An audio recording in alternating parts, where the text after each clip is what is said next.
सो एक क्वेश्चन है जो बहुत बार नॉर्सेट में पूछा जा चुका है, बहुत इंपॉर्टेंट है, लेकिन हम लोग इसे डीप में समझेंगे, लेकिन आज हम लोग इसे याद कर लेंगे। क्वेश्चन पूछ रहा है MTP act 1971 in India specifies all of the following except, मतलब एमटीपी एक्ट जो 1971 में इंडिया में आया था उसमें से ये कंडीशंस देखिए और बताइए कि इनमें से कौन सी कंडीशन इस एक्ट में नहीं स्पेसिफाई किया गया है। तो पहला है option person who should perform abortion, B condition for abortion, C techniques of abortion, D place for conducting abortion. आपको जो आंसर सही लग रहा है आप कमेंट्स में अभी लिख दीजिए, फिर हम आपको आगे समझाते हैं। तो अब हम लोग समझेंगे एमटीपी क्या होता है। एमटीपी होता है लीगल टर्मिनेशन ऑफ प्रेगनेंसी, मतलब एक प्रेगनेंसी को अगर लीगली वे में खत्म करना है तो उसको एमटीपी कहा जाता है। ये रूल 1971 में आया था और इसे 1972 में अप्लाइड किया गया था। जम्मू कश्मीर में ये 1975 में आया था। एमटीपी कब कर सकते हैं तो 24 वीक के पहले पहले ही एमटीपी किया जा सकता है, उसके बाद नहीं। तो एमटीपी के रूल में क्या क्या कंडीशंस को स्पेसिफाई किया गया है। तो पहला है कि इन विच कंडीशन परफॉर्म, मतलब ऐसी कौन सी कंडीशन है जिसमें कि एमटीपी परफॉर्म हो रहा है।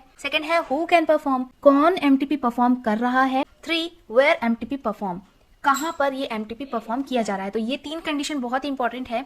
कंडीशन मतलब कि किस कंडीशन में एमटीपी किया जा रहा है, क्या कोई वायलेंट वाला केस है, या फिर जो पेरेंट्स हैं वो इतने इकोनॉमिकली स्ट्रांग नहीं है कि वो उसे आगे कंटिन्यू कर सके, या फिर कोई क्रोमोसोमल एब्नॉर्मलिटी है उसके कारण क्या एमटीपी परफॉर्म किया जा रहा है। तो ये सारी कंडीशंस, जितनी भी कंडीशन है, किन कारणों से एमटीपी की जरूरत पड़ रही है वो पता होना चाहिए। हु कैन परफॉर्म, कौन उसको परफॉर्म कर सकता है। तो एक गायनेकोलॉजिस्ट ही इसे परफॉर्म कर सकती है या फिर एक ऑब्स्टेट्रिकल नर्स भी कर सकती है, वो प्रॉपरली सर्टिफाइड होनी चाहिए।